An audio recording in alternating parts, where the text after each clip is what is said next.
Don't try and cheer me up. What's that? The footage from the orphanage. Oh. That's a kid?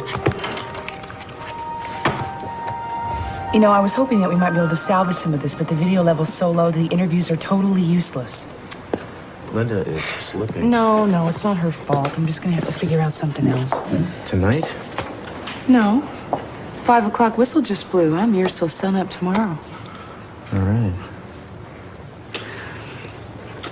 I hope your day wasn't as frustrating as mine. Well, it wasn't bad. I saw Nikki. Oh? Where? Well, she's looking for a job. She wants to become a cop in Santa Barbara. Do you think Nikki will make the force? Well, it may take some time, but I wouldn't be surprised. How do you feel about working with her again? Well, who says I'd be working with her? It's a big department. Yeah, but you're chief of detectives, and she was a detective, right? I know how much this bugs you, darling. No, I just want to clarify. It caught me off guard, too, believe me. But she can't go back to Mexico, at least she feels she can. She loves being a cop, and as far as I can tell, she doesn't have any ulterior motives. Well, good for her. So I can't very well stand in her way. I mean, I suppose I didn't have to go out of my way to help her either, but I would have done the same thing for anybody else as experienced as she is. You don't need to explain this to me. I mean, I trust your judgment. Thank you.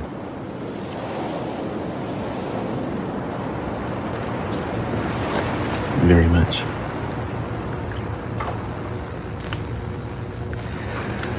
However, I did read there's a big shortage of policemen in Pittsburgh. Kidding. Okay, my turn to be understanding about your difficulties. Are they going to let you do the interviews again tomorrow? That's the problem. I don't think they're going to let me. Why wouldn't they let you? There was a distinct change in attitude at the orphanage. Sister Allegra, she's the nun who's in charge. She practically dragged me out by the heels. I think the trouble started when I ran into Derek Griffin. He popped in the middle of an interview. He stopped it. And I made the possible fatal mistake of asking him to go on camera, on record, so to speak, about what it was like to grow up there. Oh, maybe he finds that hard to talk about. I don't think that was the case. I mean, usually he's pretty open about all that stuff. I mean, that's the only thing we know about him, is that he gave away a lot of money and he's an orphan. Well, what exactly did he say? That I was a well-meaning fool. I mean, what? Not in those words, but the unmistakable message was that I was poking around too much. When I went in to see Sister Allegra and I told her that the video that we had shot wasn't any good, and I asked her if we could reshoot it, I was given a flat no. And then when I sneakily went in to Buck and the other children and asked them if they would talk to me again, suddenly they had nothing to say. Well, you know, nuns are not necessarily schooled in public relations. It doesn't mean it's a conspiracy yet. I wouldn't call it that. Yeah, but you weren't there. So what are you going to do? You're going to back off and give up on the story? Of course. I mean, isn't that what you would do? Of course. Hello? When? I'll be right there. What's wrong? Well, Craig Hunt, he's been out of jail, what, 2 hours now, and he's already in trouble. What a surprise. Are you going to let somebody else handle it? I don't want somebody else to handle it. Somebody else handled it last time. Would you please be careful? Yeah, see ya.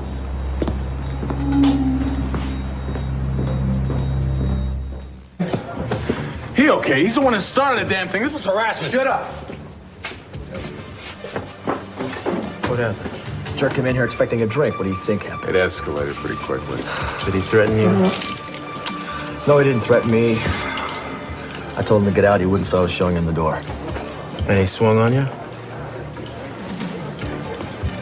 I threw the first punch. Well, let him go. Well, it's about time. Oh, my gosh, not even out of jail, what, 3 hours yet, and we meet again. That's a little quick even for you, isn't it, Craig? I was in here for a drink. That's it. Right. Everybody in this place knows what a solid, law-abiding citizen you are. I don't give a damn what you or anybody else thinks around here. I know my rights. Oh, don't worry. We're not going to haul you in for a bar fight, knowing we can wait a couple hours and get you for armed robbery or racketeering or something. Wait a minute. These cops got here before anybody could have called them. You're having me followed, right, Castillo? That's it. Pure and simple harassment. I'm calling my lawyer. No, it isn't. Harassment. No. You're not getting me that easy. No way. I'm not going back to lockup. What a shame. We miss you down there. Well, if you're not going to go where you're welcome, I suggest you stay out of places you're not. All right, Cruz, I know that look, and I shouldn't have swung at the guy. All right, No, hey, are you kidding, man? I wish you'd have laid him out. Don't worry, we'll get him. I just have to wait. You know, it hasn't been the same around here since you moved out from upstairs. I'm sure the place you're living in on the beach, you know, your gorgeous kids, beautiful wife. Can't compare to this palace, huh?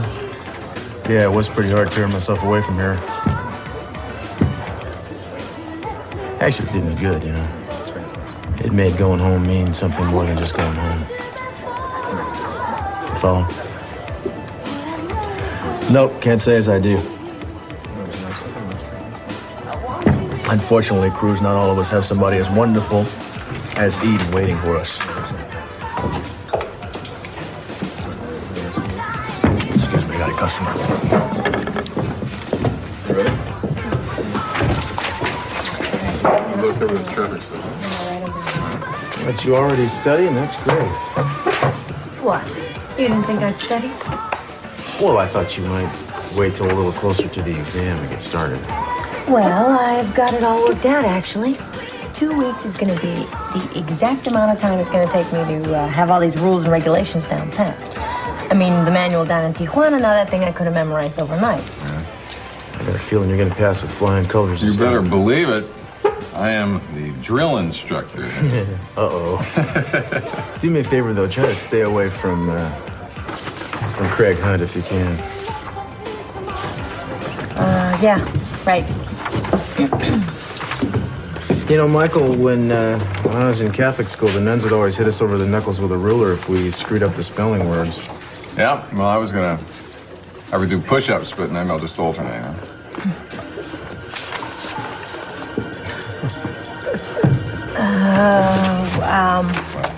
I can't really concentrate in here. I'm going to have to see you guys later, huh? Yeah,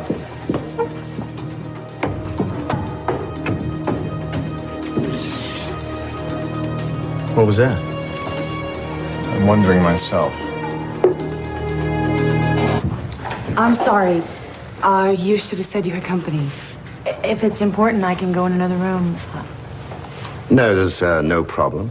I'm sure Eden's here to do the story on the orphanage. But it can wait till tomorrow. No, dinner isn't served. Go right ahead. There's no problem. Alfred, refill Miss Cockrell's champagne glass. I know that I offended you when we were at the home, and I just wanted to apologize. Maybe you're right. Maybe I have been insensitive or I have been uninformed. Maybe I have no right to judge what other people's lives have been like when my life has been so different. But I do have the capacity to understand, and I do listen. This story is going to be done, and whether it's done badly or whether it's done well, that's my job. I don't want people to turn on the television set and see pictures of wide-eyed orphans and say, aren't they adorable? Maybe there's a movie on cable television. I want this to mean something. But I can't do that without access to the people who have lived and have breathed the story that I want to tell. And I need your help. I need your help in talking to some of the locals who have grown up here. And if they're not willing to talk to me, then I will respect their privacy as I have yours. And I need to talk to the children to see if there's anything that has changed about the orphanage other than the name. I feel that somebody is keeping something from me. And I think you know why. Now, Derek, I am not going to tell these children they are going to get adopted simply by being on television. But if a few homes come to these children, then what is the harm? I need your help. And in exchange, I'm willing to let you keep me honest. I won't presuppose anything. I will continue with the story until I tell the truth. How could I possibly turn down such an eloquent plea?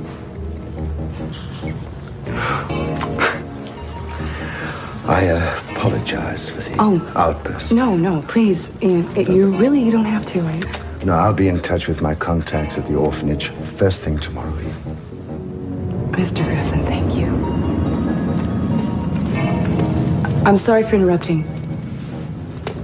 Good night, Kelly. Thanks again.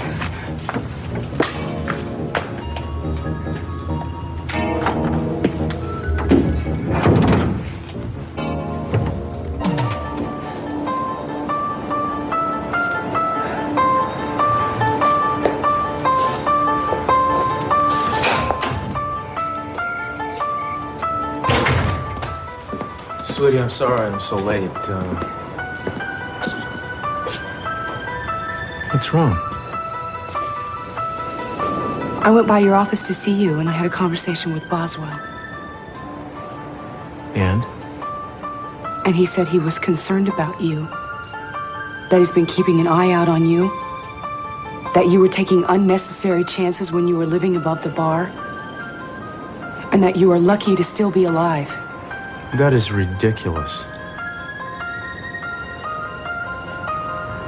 I may have taken a few chances, but they were probably necessary. If anything happened to you... Nothing is going to happen to me. Are you okay? This isn't like you. I just got you back. I don't want to lose you. I don't ever want to lose you.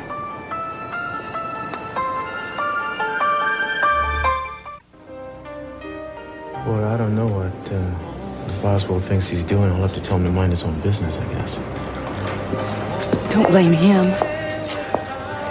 I mean, the only reason he said anything was because he cared about you. And he didn't want you acting that way. I'm not acting that way. Come on. I'm not.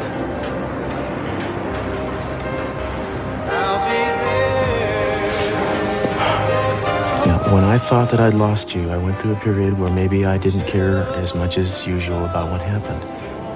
And it was probably stupid, and it's over. That doesn't mean there aren't certain difficult situations that are occasionally attached to doing my job, but we both know that. We always have. Yeah. But if you don't have to take unnecessary chances, like involve yourself with people like Craig Hunt. Well, baby, I have to be involved with Craig Hunt, and when I see him, I admit it makes me want to backslide a little bit. You know, all I can think about is what he did to you, and to Rick and Kelly. But I also know how much I stand to lose. And I don't want to risk not coming home to you and our babies.